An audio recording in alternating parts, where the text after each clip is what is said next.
All India Muslim personal law board की जानिब से जो प्रोटेस्ट कॉल दिया गया था बत्ती गुल का, वो बहुत कामयाब रहा।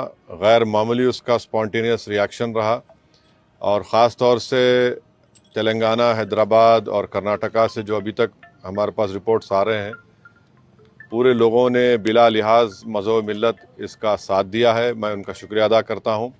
और इस प्रोटेस्ट करने का एक ही मकसद है कि हम नरेंद्र मोदी गवर्नमेंट को ये पैगाम देना चाहते हैं, ये मैसेज देना चाहते हैं कि आपने जो वक्फ अमेंडमेंट एक्ट 2025 बनाया है, वो वक्फ बोर्ड के मफाद में नहीं है। वो वक्फ बोर्ड को बर्बाद करता है, वक्फ की प्रॉपर्टीज़ को ख़त्म करता है और ना उससे कोई रेवेन्यू में इजाफा होने वाला है। तो ये हमारा प्रोटेस्ट इसीलिए था कि और क्योंकि जो कानून बनाया गया वो अनकॉन्स्टिट्यूशनल है, हमारे संविधान के फंडामेंटल राइट्स के आर्टिकल 14, 15, 25, 26 और 29 का ग्रेव वायलेशन है। इसीलिए ये प्रोटेस्ट कॉल दिया गया है। आइंदा 1-2 हफ्ते के बाद ह्यूमन चेन का भी प्रोटेस्ट होगा, राउंड टेबल कॉन्फ्रेंस होंगी।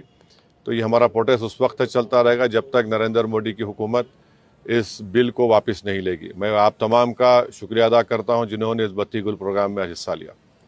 जिस तरह के ये बत्ती गुल कार्यक्रम या प्रोग्राम की जब बात करते हैं तो आपको क्या लगता है कि इस तरह के प्रोग्राम से क्या संदेश या क्या असर हो सकता है? नहीं, ये देखिए, ये स्पॉन्टेनियसली जनता ने 15 मिनट के लिए अपने घर की लाइट को बंद किया, अपने कमर्शियल इस्टेब्लिशमेंट्स को की लाइट को बंद किया और एक मैसेज हम देना चाह रहे हैं प्रधानमंत्री नरेंद्र मोदी को कि आपने जो कानून बनाया वो अनकॉन्स्टिट्यूशनल है, वो ब्लैक लॉ है, वो वक्फ प्रॉपर्टीज़ को बचाने के लिए नहीं, वक्फ प्रॉपर्टीज़ को बर्बाद करने के लिए। और एक ऐसा एक्ट आपने बनाया जो भारत के मुसलमानों की मस्जिदों को, कब्रस्तानों को, वक्फ की प्रॉपर्टीज़ को उनसे छीनने का एक एक्ट बनाया आपने।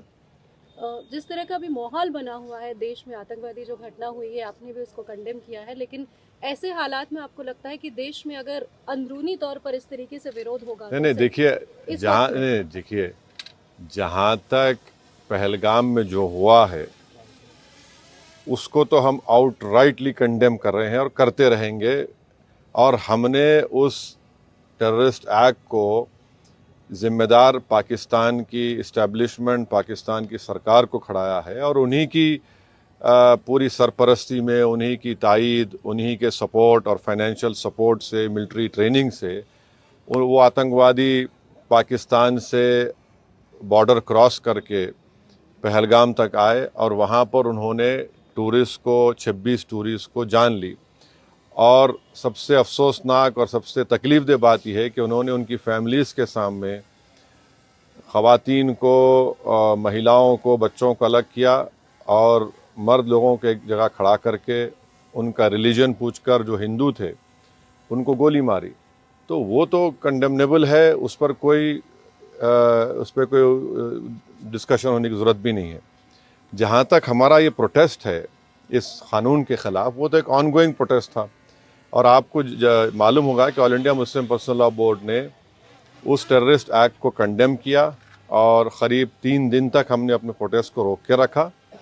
तो ये पहले से तयशुदा प्रोग्राम है। जहाँ तक देश की अखंडता, देश की इंटीग्रिटी की बात आएगी, उसमें तो कोई कॉम्प्रोमाइज़ नहीं हो सकता। सर, आज की सबसे बड़ी खबर caste census, national caste census, इस पे आपका क्या कहना है? आपने धन्यवाद भी दिया है। एक तरफ क्रेडिट लेने की बात हो रही है, एक तरफ बीजेपी कह रही है कि तो मैं आपसे रिक्वेस्ट करूँ, कल सुबह बात करेंगे ना, पर आराम से बात करेंगे। ठीक है सर, आपका रोड मैप क्या रहेगा आगे के लिए? अब जो all India Muslim personal law board का प्रोग्राम है कि नेक्स्ट मंथ मई में ऐसे ही एक टाइम पर दिन में एक ह्यूमन चेन बनाई जाएगी इस वक्फ अमेंडमेंट एक्ट के ख़िलाफ़ और फिर राउंड टेबल कॉन्फ्रेंसेस भी होंगी। तो बकरीद से पहले 6 जून तक ये प्रोटेस्ट प्रोग्राम चलेगा। बाद का program all India Muslim personal law board तय करेगी। कांग्रेस अपनी तरफ से जो है आंदोलन कर रही है, प्रोटेस्ट कर रही है, तो क्या एमआईएम की तरफ से क्या आंदोलन कर रही है? जैसे वो इंदिरा पार्क में भी एक प्रोटेस्ट करना चाह रहे थे और किस बारे में? इसी को लेकर तो अब हर एक कर सकता क्या है। एमआईएम भी ऐसा कुछ प्लान कर रही है? नहीं, देखिए, हमारा जो प्रोटेस्ट प्रोग्राम है हम all India Muslim personal law board के ही उनके इंस्ट्रक्शंस पर, उनके साथ हम प्रोग्राम कर रहे हैं। जेएसी जॉइंट एक्शन कमेटी और हर कोई प्रोटेस्ट कर सकता है, इसमें क्या, उसमें कोई दो राय नहीं। मगर हमारी पार्टी ने फैसला किया कि हम under the umbrella of all India Muslim personal law board ये प्रोटेस्ट प्रोग्राम करेंगे।